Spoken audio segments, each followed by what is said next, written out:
17 वर्षों बाद जो इतिहास बना था वो कैसे बना था? वो इसलिए बना था कि समूचे उत्तर प्रदेश के ब्राह्मण समाज ने एकजुटता दिखाने का काम किया, भाईचारा बनाने का काम किया। हम पूरे उत्तर प्रदेश में उस समय भी गए थे।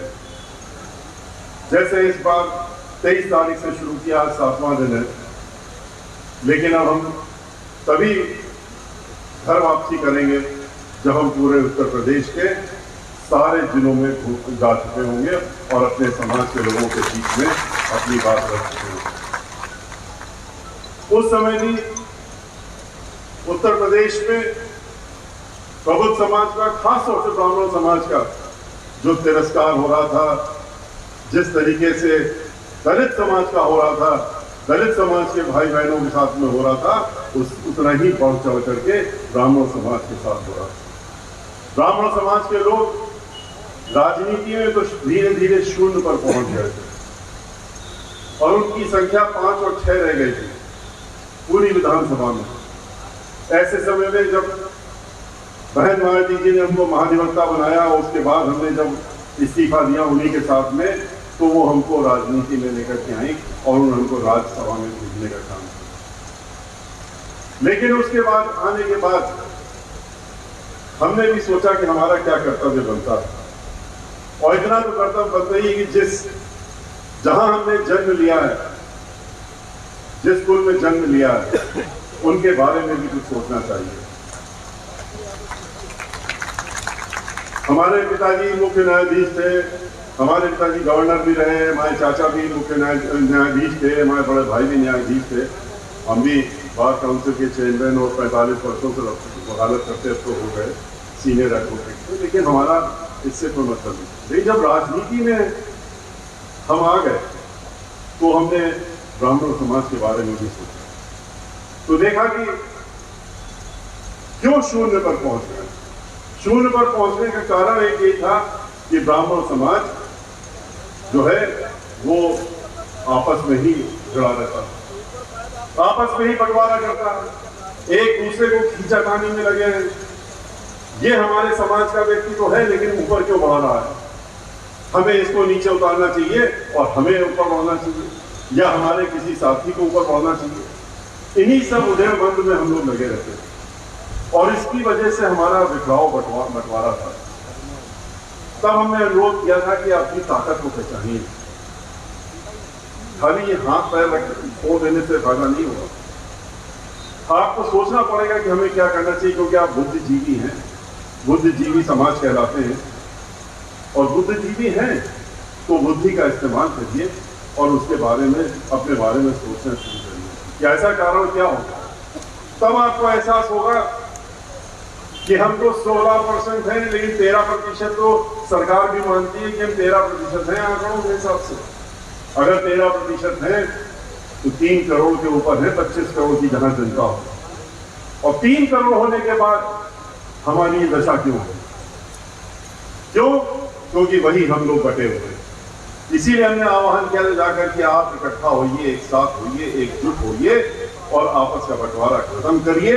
आप भूल जाइए कि आप कानपुर ब्राह्मण हैं, सजुबारी ब्राह्मण हैं, सनाट ब्राह्मण हैं, आप 20 बिस्वा हैं, 16 बिस्वा हैं, 12 बिस्वा हैं, सब छोड़ करके अपने आप को ब्राह्मण मानिए। और जब ब्राह्मण मानेंगे तो आप इतनी बड़ी शक्ति हो जाएंगे, 13% भी अगर मान लेंगे तो इतनी बड़ी शक्ति हो जाएंगे कि आपको कोई ये नहीं कर सकता कि आपके बारे में सोचे ना, या आपको किनारे कर सकते। लेकिन 13% से कुछ नहीं होता। भाईचारा बनाने की बात इसलिए हमने और जोर से की, क्योंकि एक तो ब्राह्मण समाज, ब्राह्मण होने के नाते आप तो ब्रह्म के जो आप ब्राह्मण हैं तो ब्रह्म का काम क्या है कि सारे समाज को देखो, सब समाज के बारे में सोचो, समाज को कैसे बढ़ाया जाए, समाज में कैसे भाईचारा हो, समाज में कैसे सब एक साथ मिलजुल करके रहे, एक दूसरे को काटने का काम ना करें, इस तरह का जिम्मेदारी हमारी बनती है। तो इसको देखते हुए भाईचारा बनाएंगे, और जब आप भाईचारा बनाएंगे, आप 23% जो दलित समाज के हमारे भाई बहन हैं, जिनके साथ में पहले से ही बहुत से अति पिछड़ा और अल्पसंख्यक और सभी जुड़े हुए हैं, तो उनके साथ में जब आप भाईचारा बनाएंगे तो ठीक है, आप 13% में एक भी सीट नहीं जीत सकते, लेकिन जैसे ही आप 23 के साथ मिलेंगे तो आप इकट्ठा 36 हो जाएंगे और पूरे उत्तर प्रदेश में भारी पड़ेंगे। और ऐसा ही हुआ, 13 और 23 मिलकर के इतने भारी पड़ गए कि पूर्ण बहुमत की सरकार बन गई। लेकिन उसके बाद क्या हुआ, बहन मायावती जी ने तो जो वादा किया था ब्राह्मण समाज से 9 जून 2005 को, जब पूरे प्रदेश का सम्मेलन करने के बाद हमने आखिरी सम्मेलन वहां पर किया था, जिसमें 5 लाख से ज्यादा ब्राह्मण समाज पूरे प्रदेश से आए थे। 11,000 लोगों ने तो शंखनाद करके बहन मायावती जी का स्वागत किया था उस दिन। तो उस दिन जब उन्होंने ब्राह्मण समाज की तैयारी देखी थी तो उन्होंने बहुत सी ऐसी चीजें की थी जो पहली बात नहीं थी। उन्होंने जब गणेश जी की प्रतिमा हमने उनको दी थी तो माइक पर गई, उन्होंने कहा हाथी नहीं गणेश है, ब्रह्मा विष्णु महेश है। और इस बात को कहते अपनी बात शुरू की थी। और उन्होंने कहा था कि आज ब्राह्मण समाज की तैयारी को देख करके हम अपनी पार्टी का नारा बदलते हैं, जिसकी जितनी संख्या भारी उतनी उसकी हिस्सेदारी। इस नारे को बदल करके उन्होंने कहा जिसकी जितनी तैयारी उतनी उसकी हिस्सेदारी। और ब्राह्मण समाज जिसको 40 सीटों पर लड़ाया गया था, 82 सीटों पर चुनाव के मैदान में उतारने का काम बहन मायावती जी ने किया। 45 जहां 2 जीत के आए थे पहले, 45 ब्राह्मण समाज के लोग चुनाव जीत करके आए और 45 जीत करके आए। तो उसमें फिर जब सरकार बनी तो उन्होंने गुलदस्ते की तरह नहीं, जैसे समाजवादी पार्टी और भारतीय जनता पार्टी और ये लोग करते हैं कि ऐसे वैसे मंत्रालय दे दो, अगर मंत्रालय दे भी दो तो ऊपर से ऐसा काम कर दो कि उस मंत्रालय का कोई भी काम बगैर मुख्यमंत्री की मर्जी के हो नहीं सकता, जैसा कि इस समय चल रहा है। लेकिन उस समय बहन मायावती जी ने पूरी खुली छूट दी, जहां सर्व समाज के लोगों को उन्होंने अच्छे अच्छे मंत्रालय दिए। ब्राह्मण समाज को उन्होंने, जो हमारे मंत्री बने थे, दर्जनों की संख्या में बने थे, उन सबको उन्होंने कैबिनेट के बड़े बड़े मंत्रालय और महत्वपूर्ण मंत्रालय दिए। नकुल दुबे उसमें से एक आपके सामने मौजूद हैं, जिनको 6 मंत्रालय बहन मायावती जी ने देने का काम किया। उसके बाद उन्होंने 15 MLC बनाए। डॉक्टर ओम प्रकाश त्रिपाठी जी आपके सामने मौजूद हैं, आपके इस क्षेत्र के, उन्होंने MLC बना संभाल दिया। उन्होंने इस प्रकार से खाली MLC और 6 MP नहीं बनाए, उन्होंने उत्तर प्रदेश के जो विधान परिषद है उसके अध्यक्ष को भी उन्होंने ब्राह्मण समाज के व्यक्ति को बैठा करके पूरे ब्राह्मण समाज का सम्मान बढ़ाने का काम किया। और चाहे वो संतरी हो, चाहे वो और लोग हो, चाहे चेयरमैन बनाने की बात हो, तो 35 लोगों को ब्राह्मण समाज के उन्होंने चेयरमैन बना करके और वाइस चेयरमैन बना के मंत्री का दर्जा देने का काम किया।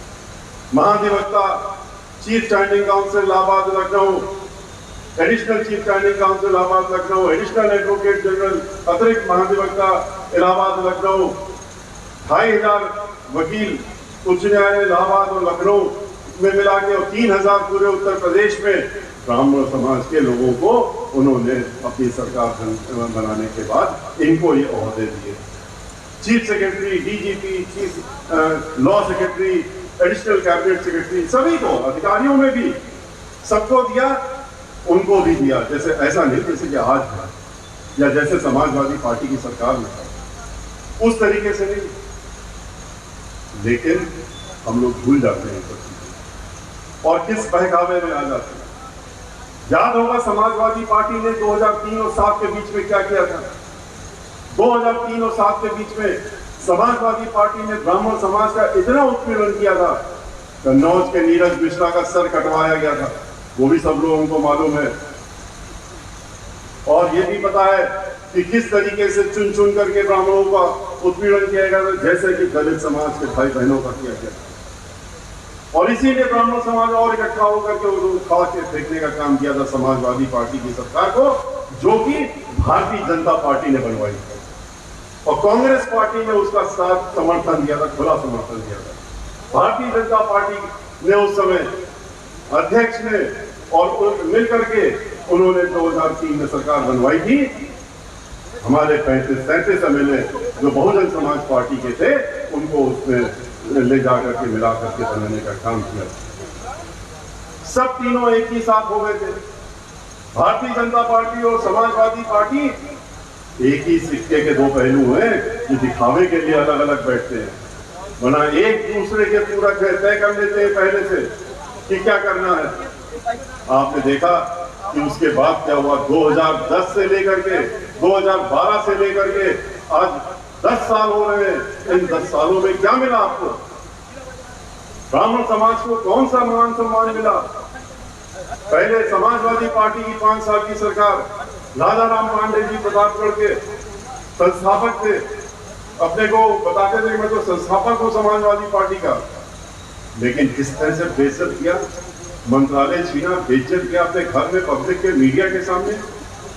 उनको इतना बड़ा धक्का लगा कि वो घर जब तक पहुंचे उनको इतना बड़ा हार्ट अटैक हुआ कि उनकी मृत्यु हो गई।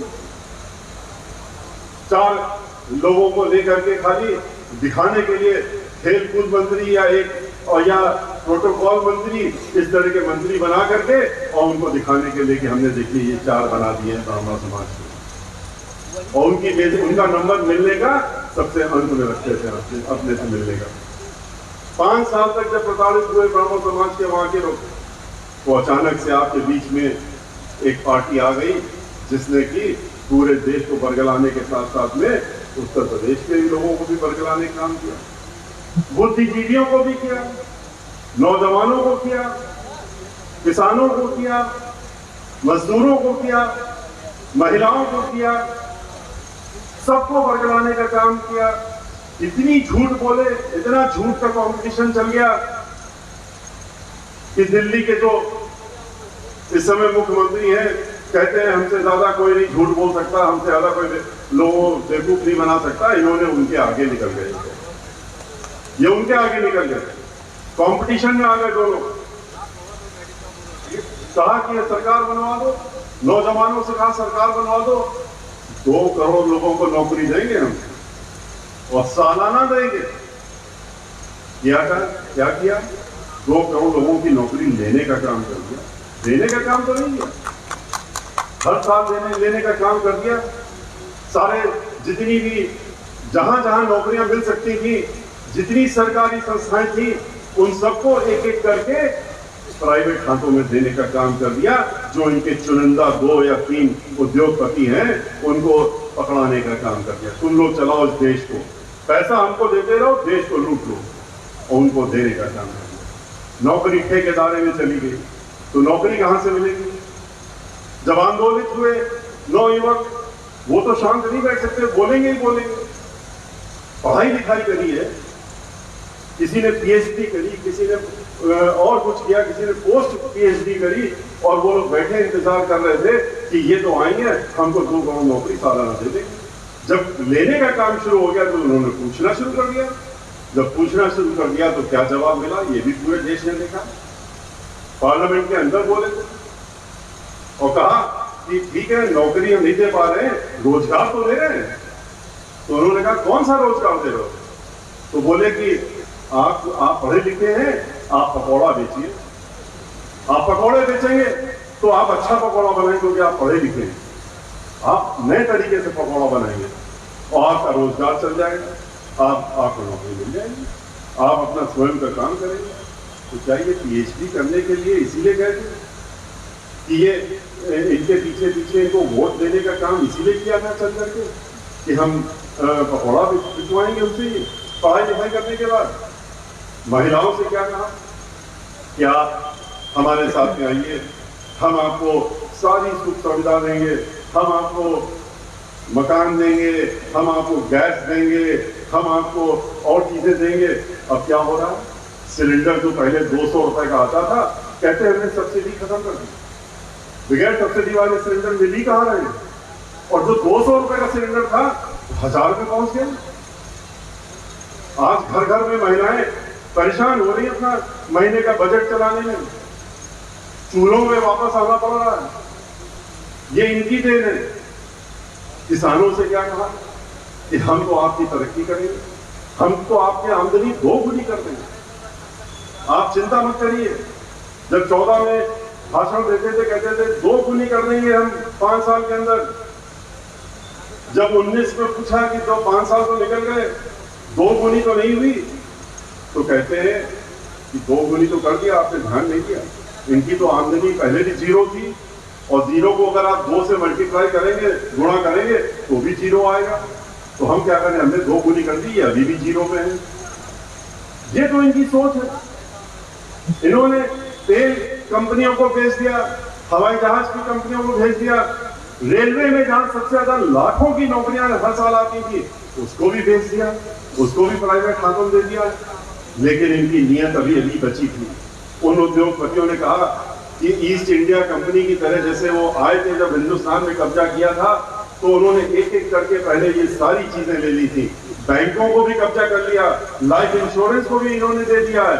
उन्होंने भी इसी तरह से अपना जाल फैलाया था और पूरे देश को अपनी मुट्ठी में कर लिया था। उसके बाद जिस तरह से खुद चलाते थे वैसे ही चलाने का उन्होंने काम किया। इन्होंने भी इन तीनों उद्योगपतियों को उसी तरह से पकड़ाने का काम कर दिया। एक एक चीज उनको दे दी और एक चीज बच गई थी। तो इनको उन लोगों ने कहा कि भाई एक बच गया, वो भी दिला दो, तो सारी बातें खत्म हो। बोले वो क्या है?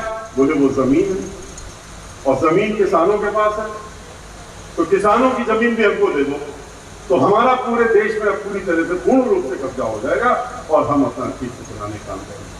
और जमीनें कब्जा कराने के लिए किसानों के जो 3 बिल आए, जो 3 बिल आए हैं, वो उनकी जमीन को हमेशा हमेशा के लिए उनको बेदखल करके प्रॉपर्टी के लिए उनके सामने रखा। रहे आप परेशान होते हैं, आप खेती करते हैं, अब हमारे ये लोग खेती करेंगे, आपसे ठेके में आपकी जमीन ले लेंगे, पट्टा लिखवा लेंगे, और फिर उसके बाद क्या होगा? कभी पलट के वो जमीन आपको मिलेगी? जितना उससे पूंजी कहेंगे कि अब की बार फसल खराब हो गई, अब की बाढ़ आ गई, अब की सूखा पड़ गया, अब की पानी आ गया खराब हो गया, अब की कीड़े पड़ गए, तो नतीजा क्या होगा कि फसल भी गई, जो थोड़े बहुत रुपए मिल जाते थे वो भी गए, और जमीन भी हमेशा के लिए गई। कानून में इस तरह के प्रावधान किए इन्होंने, जिसमें कि अगर जमीन आपकी जब छिन गई तो आप कहां जाएंगे? उनसे मुकदमा लड़ने के लिए भेज रहे हैं आपको एसडीएम के पास, जो उनका ही मुलाजिम होता है। एसडीएम के पास आप जाएंगे, उनके यहां से आएंगे बड़े बड़े वकील, करोड़ों रुपए की फीस लेकर के, आप वहां स्वयं खड़े होंगे, किसान भाई हमारा स्वयं खड़ा होगा, और कहते हैं कि 20 दिन के अंदर अगर आप अपील फाइल कर देंगे तो आपकी सुन ली जाएगी, नहीं तो नहीं सुनी जाएगी। इस तरह का 20 दिन के बाद समाप्त। किसानों ने जब उसको पढ़ा, इस बिल को, जहां जो न्यूनतम पैसा मिलता था, उस न्यूनतम पैसा को भी बाहर मंच में और भाषणों में कहते रहे कि नहीं न्यूनतम पैसा कम नहीं होगा, वो मिलता रहेगा। जब पार्लियामेंट में खड़े होकर के हमने कहा कि अगर आप ये बार बार कहते हैं बाहर, तो यहां पर भी कह दीजिए, और कह करके इसी में एक लाइन बढ़ा दीजिए कानून में, क्योंकि अदालत में तो जो कानून में लिखा होता है वही कानून माना जाता है, उसी को लागू किया जा सकता है। नहीं, लिखेंगे नहीं, क्योंकि नीयत खराब, किसान भी मर रहा। आज सड़कों में 1 साल हो गया, उसको कभी बरसात, कभी ठंड में पानी से भिगोते हैं, कभी लाठियां चलाते हैं। 500 लोग मर गए, 500 लोग इस आंदोलन में मर गए, लेकिन इनके ऊपर अभी भी पार्लियामेंट में हम लोग रोज वहां धरना प्रदर्शन चल रहा है, लेकिन इनको कोई फर्क नहीं पड़ता। ये किसानों की, क्योंकि इन्होंने ठेका ले लिया है, उन लोगों ने हजारों करोड़ का चंदा पहुंचा दिया है भारतीय जनता पार्टी के पास, तो कैसे कानून को बदल दें? वो रुपया भी तो फिर वापस करना पड़ेगा। इनकी ये सोच है। इन्होंने जितने भी कारखाने थे, छोटे छोटे कारखाने, मझोले कारखाने, वो सब अपनी रोजी चला रहे थे, वहां मजदूर लोग काम कर रहे थे, रोटी रोजी चल रही थी। लेकिन इनकी ये आते ही नीयत खराब हुई कि इनको कैसे बंद किया जाए। जब ये बंद होंगे तभी तो बड़े वाले कारखाने जो हमारे उद्योगपति हैं उनके हाथ में सब चला जाएगा। इन्होंने आते ही जीएसटी लगा दी, आते ही नोटबंदी कर दी, सबको बंद कर दिया, सब बंद कर दिया, सबको भुखमरी पे पहुंचा दिया। 50 साल में सबसे ज्यादा अगर अनएम्प्लॉयमेंट हुआ है इस समय हो रहा है तो वो अब है। लेकिन वही बात है कि इन्होंने जो धोखा देने का और जो लोगों को समझाने का तरीका इनका है वो इतना साफ गोई से अभी शुरू हो जाएंगे, अभी थोड़े दिनों में शुरू हो जाएंगे, अभी से शुरू हो गए। जब से हम निकले उसके बाद से थोड़ी बड़ी बैठकें हो रही हैं। आज दिल्ली में कल बैठक हुई, आज बैठक हुई, जो ब्राह्मण एमपी एमएलए हैं सबको बुलाया गया, उनकी बैठक बंद कमरे में की गई। क्या किया जाए, ब्राह्मण तो बहुत नाराज हो रहा है, ब्राह्मण तो आवाज उठाने लगा है। तो बंद कमरे में तो उन्होंने सत्यता बता दी उनको, कहा ये तो सत्य है, हम ही की नहीं सुनता कोई, तो बाहर क्या सुनेगा। तो ये तो सही है, अगली बार ब्राह्मण तो आपको जवाब देने का काम करेगा। लेकिन ये सोचते अभी भी नहीं नहीं चिंता नहीं करो, हम अचानक से कुछ ऐसा करेंगे कि फिर से सब लोग अपना सोचने लगेंगे, ये सारी बातें अपनी तकलीफें भूल जाएंगे और वो फिर हमारे आगे आगे पीछे चलने लगेंगे। उन ब्राह्मण करेगा जाएगा कहाँ? 10 साल से वो मार खा रहा है, 5 साल से गोली खा रहा है, 5 साल से उसकी हत्याएं हो रही, 5 साल से लड़कियों के रेप हो रहे हैं, चाहे दलित समाज हो, ब्राह्मण समाज हो, हर 2 घंटे में एक महिला का रेप हो रहा है, लोगों को जला के मारा जा रहा है। 5-5 लोग रायबरेली में जो जैसे ही सरकार आई ब्राह्मण समाज के जला दिए गए, उनकी झोपड़ियां जला दी गई, उनको जला के मार दिया गया। मंत्री ने पीठ ठोकी अपनी कि सही मारा गया।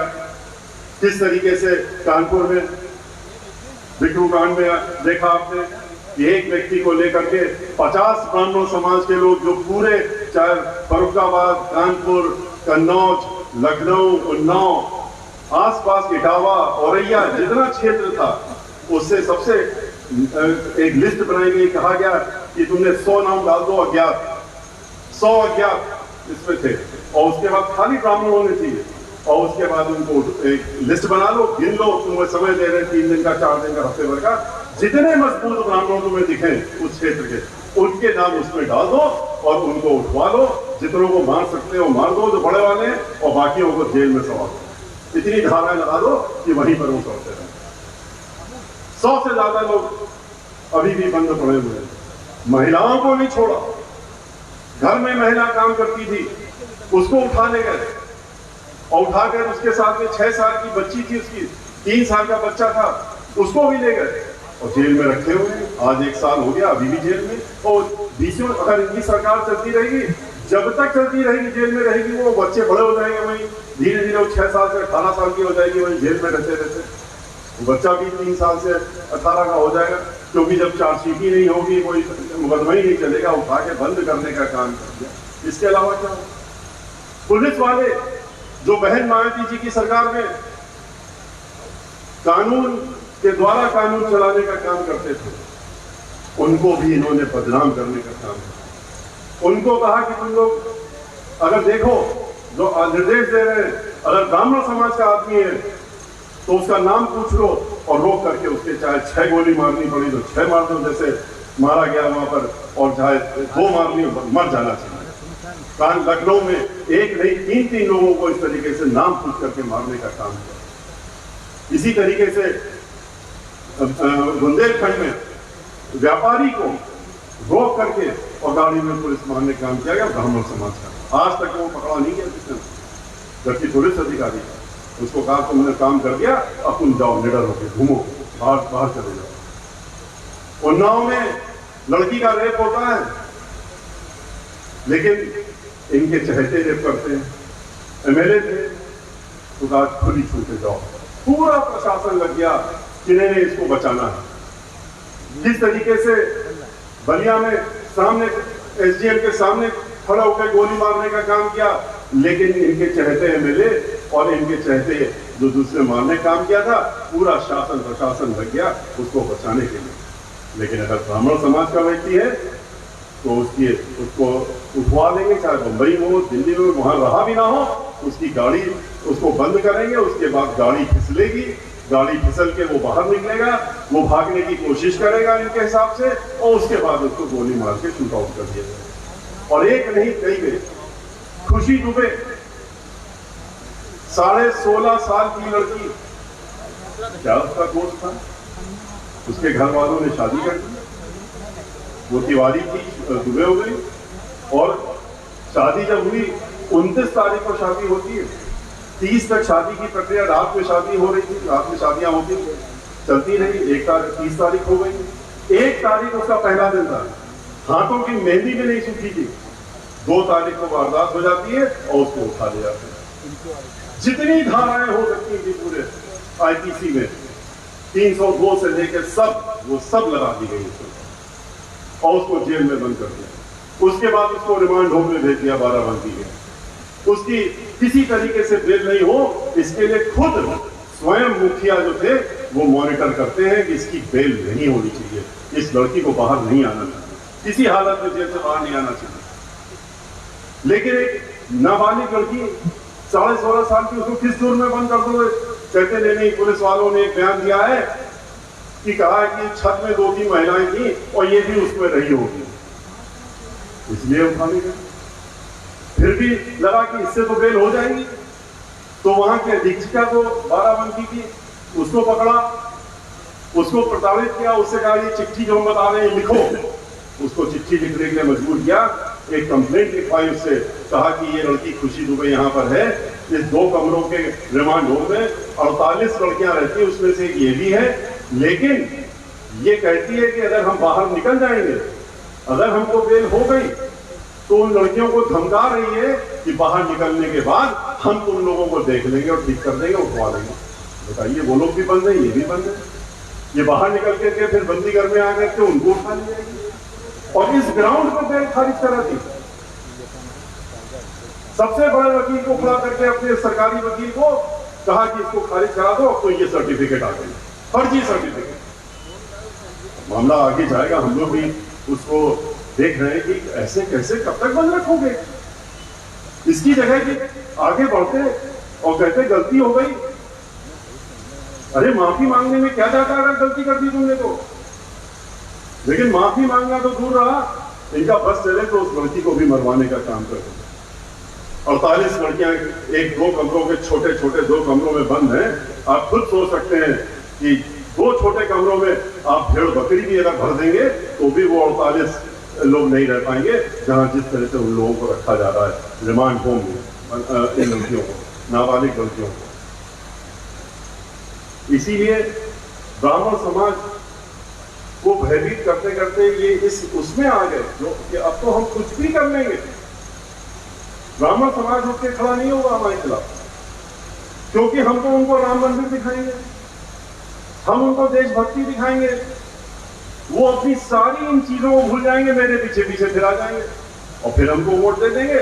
उसके बाद हम फिर से, अब की बार हमने सैकड़ों में मारा है, अब की हजारों में लगवा देंगे और मजबूर कर देंगे ये प्रदेश छोड़ के भागी जाए। मंदिरों पे कब्जा शुरू हो गया।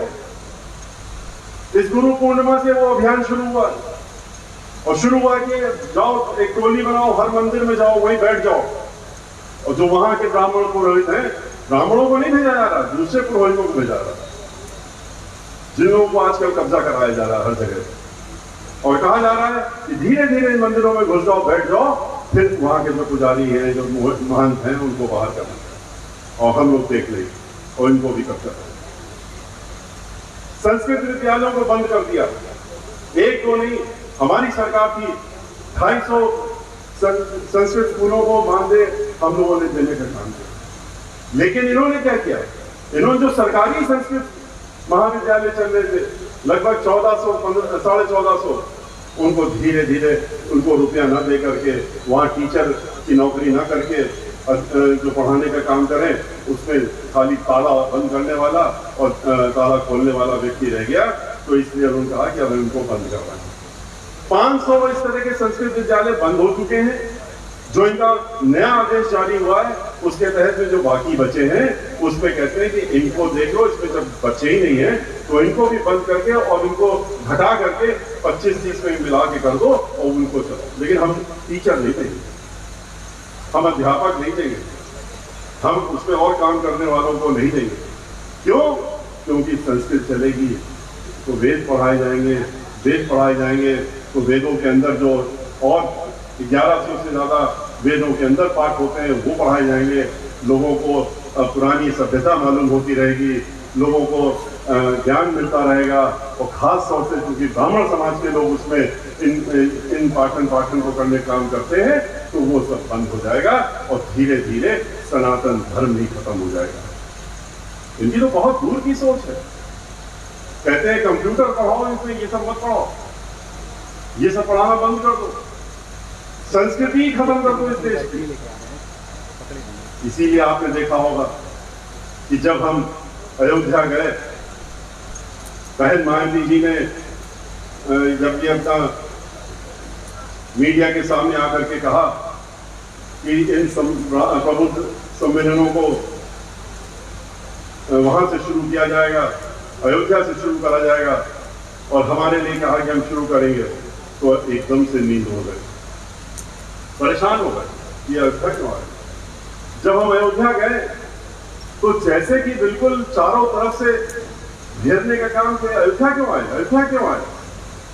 हमें तो बड़ा ताजुब हो रहा था, जिससे भी पूछो जो कह रहा, मीडिया वालों से प्रश्न करवा रहे हैं, इनसे पूछे ये अयोध्या क्यों आए। अयोध्या क्यों आए, अयोध्या एक बार आए, पहली बार आए, अयोध्या कितनी बार आ चुकी है। अयोध्या के भगवान श्री राम लला क्या आपके ही हैं? भगवान श्री राम लला आपके लिए तो खाली वोट के लिए है। आप तो खाली पैसा इकट्ठा करने के लिए भगवान श्री रामलला की बात करते हैं। आप तो जब झोला लेके जाते हैं कि चंदा दे दो, चंदा इसमें दे दो, मंदिर बनवाना है, आप तो 93 से यही काम कर रहे हैं और इसके अलावा कुछ नहीं कर रहे हैं 30 वर्षों से।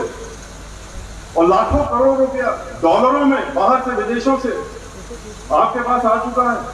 8,000 करोड़ के करीब तो आपने दी खाली जब से सर्वोच्च न्यायालय ने निर्णय दिया, जो सर्वोच्च न्यायालय की देन है, इसमें आपका कोई काम नहीं है। उसके बाद से आप इकट्ठा कर चुके हो, और मंदिर के नाम पे वहां कुछ नहीं, अयोध्या में कोई योगदान नहीं। अयोध्या की गलियों में आप लोग जाइए, जरूर देखिए तो जाके एक बार। हम लोग दूर से टेलीविजन में जब इनका एडवर्टाइजमेंट देखते हैं, अरे बड़ा भारी अयोध्या तो सोने की नगरी बना दी इन्होंने। वहां पर गए तो इतने बदहाल हाल है कि आपका ये क्षेत्र उससे ज्यादा अच्छा, आपको नजर आएगा कि हम ज्यादा अच्छे, हमारा ज्यादा क्षेत्र अच्छा स्थान है। इस तरीके से वहां पर आपने रखा हुआ है। और खाली हर महीने आप 250 करोड़ रुपए वहां पर खर्च करते हैं, क्योंकि जब माननीय मुख्यमंत्री जी आते हैं या कोई और दिल्ली से आता है तो 250 करोड़ रुपए खर्चा हो जाते हैं। और मंदिर के नाम पे कुछ भी नहीं। मंदिर के नाम पे आपको अभी तक न्यू भी नहीं बना पाए। जमीन के ऊपर जब न्यू आएगी तब तो मंदिर की शुरुआत होगी। अभी तो नक्शा भी तय हो रहा है कि यही रखा जाए जो गुजरात से बन के आया है, इसी नक्शे को चलाया जाए। कि जो संत महात्मा लोग विरोध कर रहे हैं, संत महात्मा वहाँ के कह रहे हैं कि वास्तु के हिसाब से और चीज़ों के हिसाब से, और जो छोटा सा मंदिर आप बना रहे हैं, ये मंदिर ऐसा नहीं होना चाहिए। भगवान श्री राम का मंदिर बन रहा है, लाखों लाख करोड़ तो भव्य मंदिर बनना चाहिए और उसका स्वरूप अलग होना चाहिए। अभी इसी विरोधाभास में मामला चल रहा है। मंदिर बनेगा कि नहीं बनेगा, ये या तो ये लोग जानते हैं या तो भगवान श्री राम जानते हैं। हमको रोक रहे थे जाने से। हमने उनसे पूछा कि भाई हमने तो जन्मी ब्राह्मण समाज में लिया है और हमारा तो जन्म सिद्ध अधिकार ही है, और हमें संस्कार डाले गए, बचपन से संस्कार डाले गए। अब तो हम 70वें वर्ष में चल रहे हैं, लेकिन हमको बचपन से हमको संस्कार डाला गया कि आप पहले पूजा करिए, स्नान करिए, फिर पूजा करिए, भगवान श्री राम की स्तुति करिए, आप हनुमान जी की स्तुति करिए। अब हनुमान चालीसा हम लोगों को रटवाया गया, बचपन में ही रटवा दिया गया। माँ दुर्गा के सप्तती और सब चीजें हम लोगों को रटवाने का काम किया गया कि आप ये सब करके तब घर से निकला करते हैं। तो हम लोग तो घर से तब निकलते हैं, हम भगवान श्री राम की के वो आप हमको रोकने की कोशिश करेंगे तो कभी नहीं रोक पाएंगे ब्राह्मण समाज के लोगों को। आप ये सोच रहे कि वही जा सकता है जिसको कि आप टिकट दे देंगे कि आप अयोध्या जा सकते हैं तो वो जाएगा, ये बहुत बड़ी गलतफहमी है।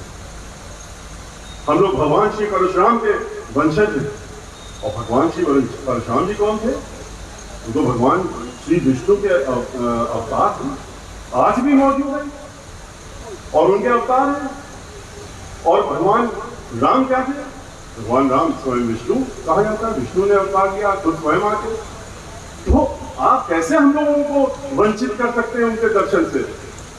लेकिन नहीं, आप लोगों ने भी देखा, पता नहीं जिसने से टेलीविजन देखा होगा, अखबारों पढ़ा होगा कि हर जगह पूरे दिन 48 घंटे यही चलता रहा खाली कि वो अयोध्या गए, अयोध्या में ब्राह्मण सम्मेलन किया, वहां अयोध्या में प्रबुद्ध वर्ग का सम्मेलन किया, उसमें ब्राह्मण समाज के लोग सैकड़ों हजारों की संख्या में इकट्ठा हो गए, साधु संत महात्मा भी इकट्ठा हुए, तो हुए, उनको अंदर से पीड़ा थी, दर्द थी, उन्होंने कहा कि आज इसको निकलना चाहिए। और यही मेरा अनुरोध है ब्राह्मण समाज के लोगों से, पूरे उत्तर प्रदेश के और आपके यहां भी, यह वक्त आ गया है कि अब आप डरना बंद कर दीजिए, अब आप दबना बंद कर दीजिए, आप अपने सही स्वरूप में आ जाइए, आप भगवान श्री परशुराम के वंशज के रूप में आइए। हम लोगों के जो संस्कार डाले आते हैं उसमें यही सब होता है कि हम लोग शिक्षा देने का काम करें, चाहे भिक्षा लेनी पड़े, तब भी ब्राह्मण समाज के जो वर्ग है वो शिक्षा देने का काम करता है, भिक्षा मांग करके भी शिक्षा देता रहा। और चाणक्य की याद करिए, उन्होंने ठान लिया था कि इस दुशासन को हमें हटा के फेंकना, उखाड़ के फेंकना है, तो उन्होंने भी किस तरीके से ब्राह्मण समाज के लोगों को एकत्रित करके और उनको उनके अंदर की उनकी शक्ति को बताते हुए और कहा था कि अब आप लोग बाहर निकलिए और एकजुट होइए, एक साथ होइए। मेरा भी आपसे ये आह्वान है कि आप लोग एकजुट होइए, एक साथ होइए और बाहर निकलिए, इन बातों को बताइए और लोगों से कहिए, याद करें कि कब उनका मान सम्मान हुआ था, किसने मान सम्मान किया था। हम लोगों ने वादा किया था तो करके दिखाया था, उससे ज्यादा बढ़ के दिखाया था, जितना कहा था उससे कहीं ज्यादा बढ़ के दिखाया। हमको ये कहने की अब जरूरत नहीं पड़ती है कि अगर आप हमको ताकत दे देंगे तो हम आपको ताकत देंगे और हम ऐसा करेंगे, हम वैसा करेंगे, ये कहने की जरूरत इसलिए नहीं पड़ती है क्योंकि हम खुलेआम सीना तान के कहते हैं कि हमने ये किया, करके दिखाया। दोबारा आप शक्ति हमको देंगे तो उससे कहीं ज्यादा आगे बढ़ करके और आपका जो ये दबा हुआ खोया हुआ मान सम्मान स्वाभिमान है, इसको दोबारा से बरकरार करने का काम बहन मायावती जी के मुख्यमंत्री काल में, जो अगली मुख्यमंत्री काल होगा, उसमें आपको लौटाने का काम होगा। और इसीलिए आपको जो हमारे दलित समाज के साथ में उत्पीड़न हो रहा है, भाई बेटी बहनों के साथ में जिस तरह से हाथरस में जलाने का काम हुआ, जिस तरीके से हर जगह हो रहा है, उसमें भी आप लोगों को खड़े होने की जरूरत है, भाईचारा बना के खड़े होने की जरूरत है।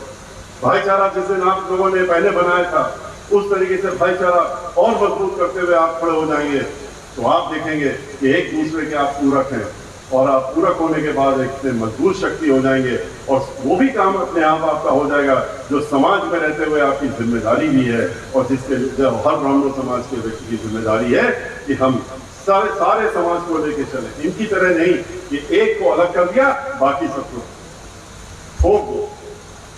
जो नौजवान साथी है वो भी देख रहा है, जो नौजवान ब्राह्मण समाज का साथी है वो भी देख रहा है कि उससे बैठ करके इनको, जिसको कि 2-2 लाख 3-3 लाख 5 लाख की नौकरी मिलनी चाहिए थी, जो आईटी के एक्सपर्ट हैं, इंजीनियरिंग करके आए, आज उनको इन्होंने एक कमरे में बंद करके 500-500 लोगों को हर शहर में आईटी का एक सेल बनाया हुआ है और उसमें कंप्यूटर रख दिए हैं और सिर्फ उनको 5-5 हजार रुपए दे करके और ये कहते हैं कि तुम बैठे रहो, तुम्हारा काम ये है 24 घंटे कि जो भी कुछ हम भेज रहे हैं और जो कोई और कह रहा है उसको कैसे तोड़ करके उसको आगे डालना है, हमारे पक्ष में डालना है, ये काम उन विचारों से ले रहे हैं। वो लोगों ने खुद मुझको बताया, उनके बीच में से लोगों ने बताया, तो हमने कहा इन 5,000-4,000 में बंधुआ मजदूर की तरह क्यों बैठे? बोले हम क्या करें?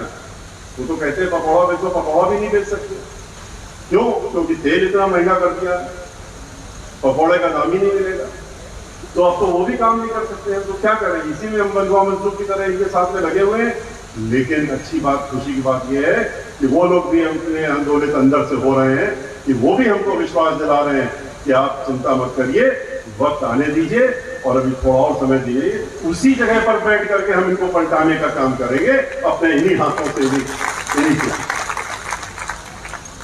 इसीलिए मैं अपनी बात को, मैंने आपके बीच में हम लोग और भी कार्यक्रम में इसके बाद और ज्यादा समय न लेते हुए सुबह अंत में पुनः आपका आह्वान करते हुए और ये कहते हुए कि ये वक्त जो अगर आपने अपनी बार गंवा दिया, ये समय गंवा दिया, तो फिर ये तय है कि दोबारा आपको मौका नहीं मिलने वाला है। और हमारी और आपकी सबकी जो औलादें हैं, वो आने वाली नस्लें हैं, वो आपको इस बात के लिए कोसेंगी कि सही वक्त में आप नहीं चेते और आपने सही निर्णय नहीं लिया, जिसकी वजह से हमारी कई पुश्तें तक पछतावा करती रहेंगी। इन्हीं बातों को कहते हुए मैं अपनी बात को समाप्त करता हूँ, आपसे विदा लेता हूँ। जय भीम, जय भारत, जय Parshuram. Hello hello hello hello देखिए दोस्तों,